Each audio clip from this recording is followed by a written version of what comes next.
아이고, 시간이 남아서 하나 더 하려고 그러는데. 근데, 보기는 꽤 보는데 왜 구독을 안 해? 구독 좀 해봐요. 에?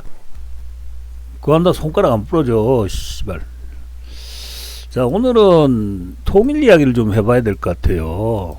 뭐, 이재명이도 오늘 뭐, 평화적인 뭐, 공전을 통해서 뭐, 통일 어쩌고 하는데, 하나 묻고 싶은 게 왜 통일을 하려고 하는 겁니까?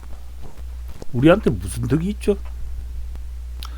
아닌 말로 6.25 때 남아한 그 38 따라지들이야. 예? 죄송합니다만. 거기 뭐 땅도 있고 재산도 있고 뭐 이제는 뭐 가물거리지만 혈육도 있고 조상 묘소가 있으니까 언젠가는 가봐야 될 고향이라는 향수도 있겠지만 나만이 터전인 분들한테 거기 무슨 감정이 있어요? 그리고 또 전란 당시나 전후로 공산 세력에 의해서 학살을 당했다든지 아니면 피해를 보신 분들 입장에서는 분노를 느낄 수 있어요. 분통 터지죠. 근데 이제는 그게 기억조차도 아닌 역사의 하나의 사실로 남아있고 그걸 배웠거나 배우는 이들에게는 감정이 있겠습니까? 물론 통일이 되면은 북한에 이제 매장된 무진장한 자원 그리고 뭐 트랜스 사이베리안 레일로드를 개통해가지고 유럽까지 가는 직통 항로를 개설하고 뭐 해가지고 어마어마한 경제적 이동이 생길 수 있다는 거는 저도 배웠지만은 그게 당장 내 밥상에 무슨 도움이 됩니까? 그렇잖아요. 북한 한번 뭐 움직였다 그러면 주가 폭락하고, 예? 땅값도 떨어지고, 득이 되는 거 별로 없어요. 그리고 북한이나 남한이나 어떤 형태건 통일이란 방식으로 서로를 품기에는 너무나도 이질적인 존재들이 되었다는 걸 인정을 해야 됩니다. 그리고 된다 하더라도 그 희생의 대가는 너무나도 혹독할 거예요. 독일 보세요. 아직도 지금 그 어마어마한 세금에 통일에 따른 어마어마한 세금에 시달리고 있고 경기도 침체되어 있고 무엇보다도 동독 출신들에 대한 보이지 않는 차별이 존재합니다. 우리 지금 고작 100만도 안 되는 조선족도 지금 짱깨 떼놈이라고 욕하고 배척하고 뭐 얼마 안 되는 이주 노동자도 싫다 그러고 그러면서 무슨 그 대단한 뭐 포용 하는 마음이 있다고 3천만이나 되는 북한 인구를 받아들이려고 하는 거죠. 그 들어오면은 서로 힘들어지는 거예요. 예? 무려 70년이라는 세월이 넘어갔고 그 사이에 두 세대가 교체될 정도예요. 이렇게 완전히 이념적으로 이질화된 북한인 3천만을 포용하는 건 불가능해요.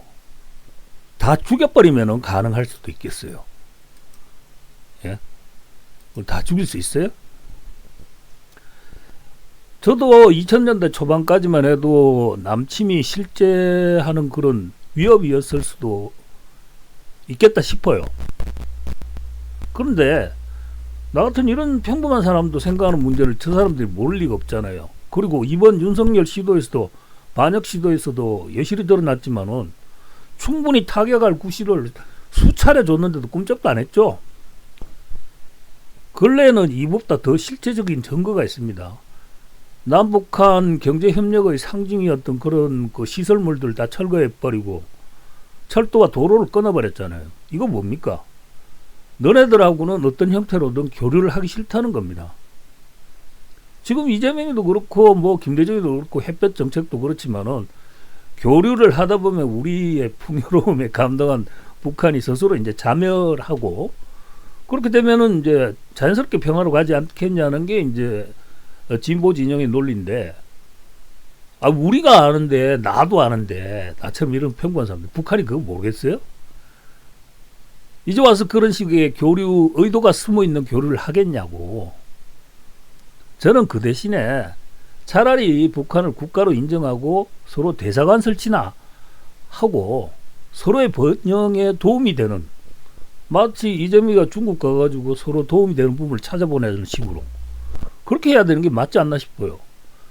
그러기 위해서는 헌법상 주적에서 빼고 포괄적 개념의 적의 범주에 넣고 그리고 북한을 타겟한 군사훈련을 중단해야 됩니다. 그리고 사실 이 정도 국방력이면 북한은 위협 요소가 될 수가 없죠. 그리고 한 발 더 나가자면 핵도 인정을 해줘야 돼요. 어차피 포기할 생각도 없고 없앨 방법도 없는데 뭐 때문에 그걸 없애야 될 대상으로 놔두고 불필요한 긴장을 유지하는지 모르겠습니다. 북한이 어차피 핵을 사용하지 못한다는 건 니도 알고 나도 알고 우리가 다 아는 사실이에요. 다만 한국과 미국의 연합 국방력에 대한 억제력으로 유지하는 거죠. 그리고 이런 생각도 해봅니다.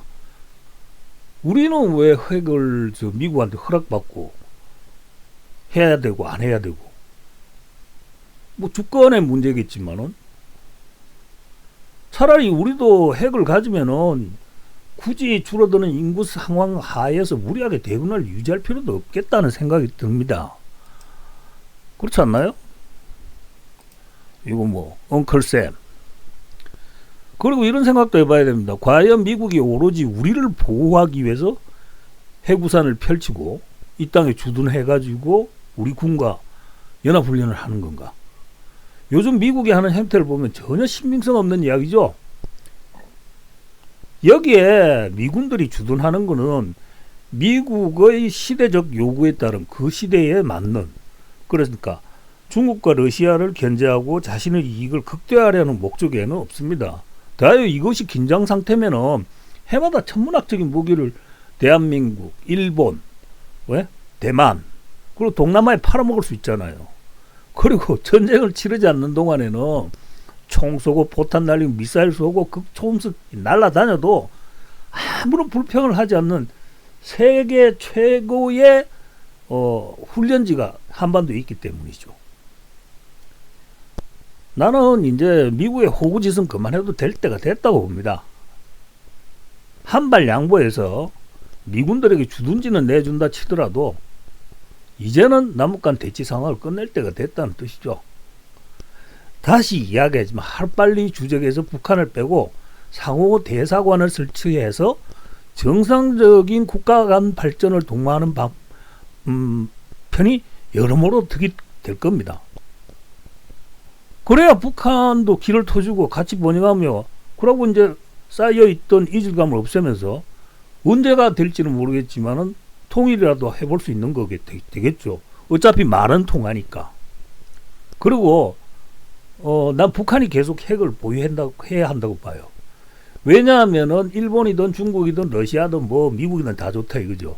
우리한테 총뿌리를 만약에 겨눈다라고 하는 거는 남한에서 터지는 전쟁은 북한한테 영향을 줄 수 있거든요. 그런 동시에 남북한을 동시에 적을 둔다는 이야기니까 북쪽에서 핵을 가지고 있다면은 아무도 함부로 못한다라는 계산이 나올 수도 있을 겁니다. 이게 바로 강대국에 대한 어떤 상징적인 의미가 되는 거죠. 그렇지 않습니까?